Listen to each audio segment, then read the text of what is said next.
So I wrote a book, The Jazz Musician's Daughter. It might not have been the most scathingly brilliant idea I've ever had. Anyway, as you may or may not know, it's about stories surrounding every lover I've ever had, or who's had me. And last week, I was contacted by the artistic director of a local theater company here, and he was putting together a kind of cabaret for Christmas. So he said to me, "Do you have any good Christmas stories in your book?" And I thought, well, I have no idea. It took a long time to write. I can't remember it all. So I said, I'll get back to you. And I opened the final document of the manuscript and I clicked on edit, find, and I typed in Christmas.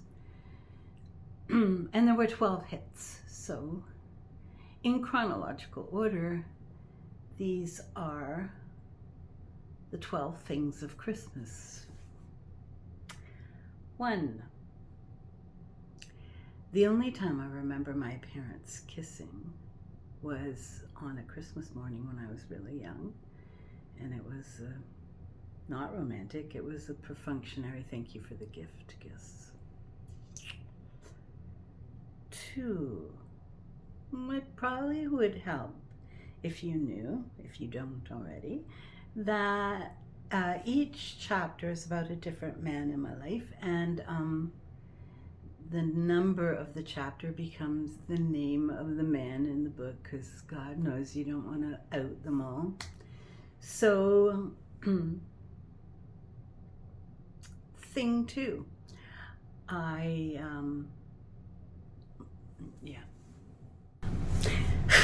Thing 2. It probably will help if you know, if you don't already, that every chapter is about a different man in my life, and the number of the chapter becomes their name. So I visited 3 twice in the hospital over Christmas. He'd broken his leg again. I would have visited him the 3rd time, but he had left the province with his girlfriend, and they lived happily ever after until she found him cheating and threw everything he owned out of their apartment window. Thing 3, also about 3, was the trip to New York City that never happened. Thing 4. My mom was dying, and she was staying at my sister's place. So that Christmas was my brother's turn at the farm. So on Christmas morning, my mom said she didn't feel up to going. And everyone packed up everything, and off they went to the farm. And I had the privilege of spending my mom's last Christmas day with her. I think I had made her stuffed peppers for supper because they discovered the cancer so late she had opted out of chemotherapy and radiation. They said it would just give her more time, but not very good time, you know what I mean? So she went like naturopathic, homeopathic route, and so she hadn't stopped eating meat and wasn't drinking alcohol and, you know, all that stuff. And some point during dinner she said, "Do you think it would be all right if I had a glass of wine?"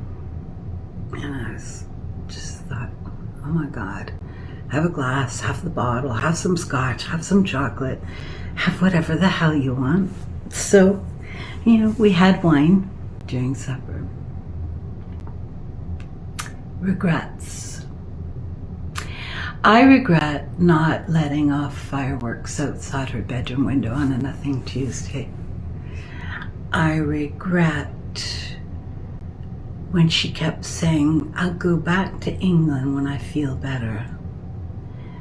I regret not pushing her to go then when she felt well enough to travel, because she didn't feel better. I regret how afraid and terrified I was to touch her back. By then was covered with tumors. When I was a child, I was really sick with severe asthma. I would say that my mom, the actress, and the woman perpetually waiting for the maid to come, although we didn't have a maid, she was at her best when I was sick. And she used to always say, "Oh, you were so good and you never complained," and you'd take your last breath to say, "I'm fine." And I'm not saying this for sympathy, because I really hate sympathy. Empathy's good. Sympathy is it's like thoughts and prayers. Doesn't do anything. So at some point during the night, she said, "I'm so sorry." And I looked at her and said, "Mom, what in the world could you be sorry for?" She said, "I'd really hoped to face this with all my dignity intact." I had to choke back, sob in my throat, because I didn't want to cry, but I said, "Mom, you've dealt with this with dignity and kindness and grace, and you never have been angry, or I don't even know how you knew how to do all that." And she smiled at me and she said, "Oh, love, I learned that from you."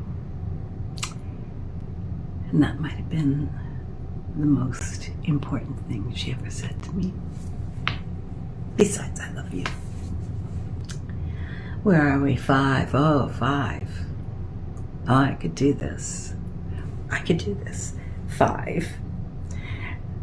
I was with 15, and we were decorating my Christmas tree. It'd probably be important to say at this point that although I was kind of with 15, he was also with a woman, a long-term relationship. No, sorry, a long-distance relationship. And yeah, so we were decorating my tree. There was a lot of red apples on the tree, and he called it the pine apple tree. And then he found this ornament. It was a deer looking over its shoulder with its bottom up in the air, and he thought it was funny. He hung it on a branch. And then he found Dopey from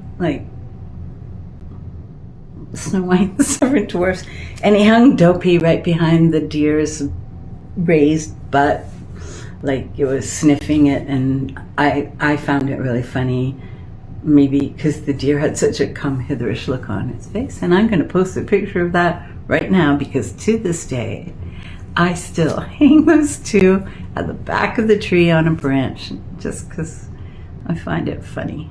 Base humor. Thing 6, 7, and 8 were all about the same party with the same man, 15. We were invited to a party in Toronto. I was invited, he was invited, and it was Christmas, so his girlfriend was going. And to this day, I don't know why I went. Why do you do things like that? I went, and I should not have gone. But I did take 13 with me for immoral support.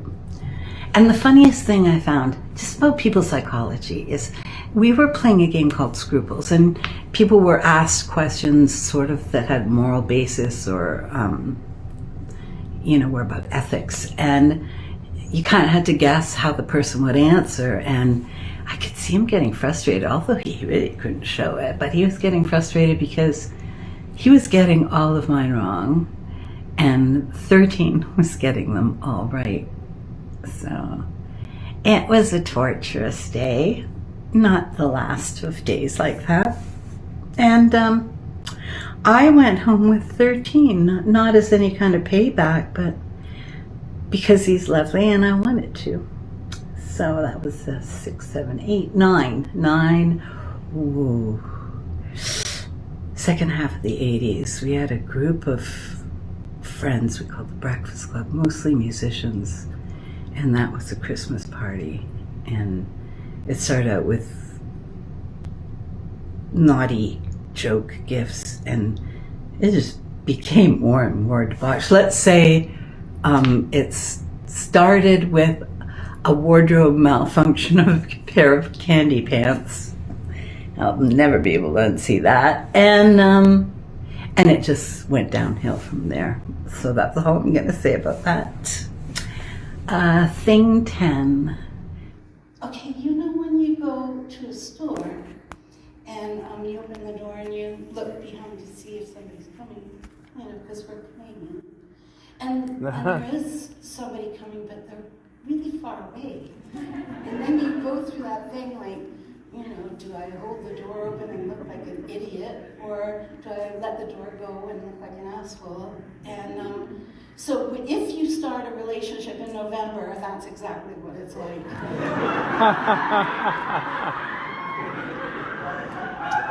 So it's about Christmas. Do you like carry on as if you're not in a relationship, or do you go all in?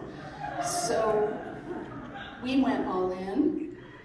It's all about Christmas. Do you like carry on and pretend you're not seeing somebody, or do you go all in? So 18 and I went all in, and it was okay. Christmas was okay. It was New Year's that was really pretty sensational. We created this idea of having a Dead Poets dinner, a fabulous feast.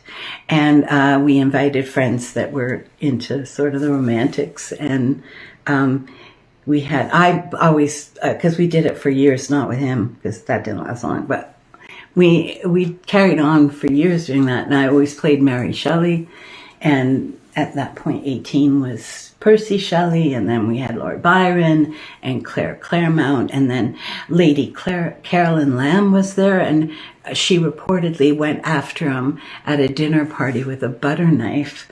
So I found it interesting when we did sit down for dinner that there was no knife at her place setting.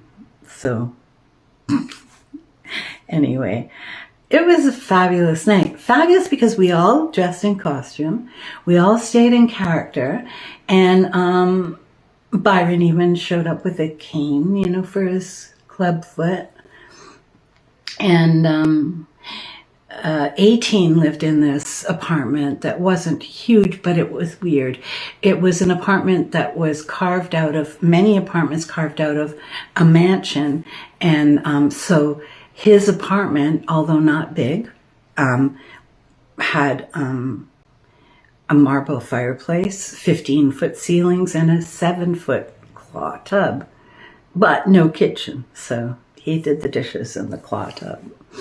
It was the perfect setting for this. It looked like that era, and we had candles lit everywhere, and people insulted each other all night, which was fabulous. And the wine flowed, and people were smoking cigarettes because it was the 80s, and we did that inside, and the smoke billowed in the air, and it was laughter, and we wrote poetry, and the quips all night. I remember at one point I said to the table, well, I'm thinking to write a book, a story about a man made from the worst parts of everyone here. And Claire Claremont cheekily said, oh, will you be using Byron's foot? And I said, oh no, I'll be using his heart. And anyway, it was a lot of people who knew a lot about the romantics, and it was, in fact, before it started, we were writing letters and sealing them with wax, and it was really cool. You should try that with an era that you like. The 20s would be fun too. 11, thing 11 was all the Christmases I never spent with 22. And thing 12 was in the epilogue, it was about pajamas. I thought pajamas were for Christmas morning. I thought literally until a year or two ago, I thought pretty much everybody slept naked, and I couldn't understand those who didn't, because anytime I had to sleep in clothes, like if you're in a hotel room with somebody that isn't your lover or something, I'd end up with them twisted around my neck and stuff rides. I don't find that comfortable, and your skin needs to be free. But I found out that I'm not the majority, that I'm the minority, and that was all I had to say about pajamas. That night I was going to wear some when I did the little thing, but I couldn't find any. So I don't want you to worry that, 22 is almost to the end of the chapters. It's not like, a trilogy or encyclopedias, Adam to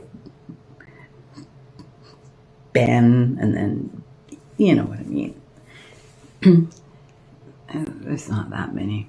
But those were my 12 things of Christmas. So, as it is that time of the year, today is winter solstice, so wishing everyone a happy that. It's a time when the longest night of the year and the shortest day, and then start tomorrow, it gets better, the days get longer. And then for those who celebrate everything, anything, happy Christmas, happy holidays. Be kind to each other, because it's pretty crappy out there. Let's see you next time.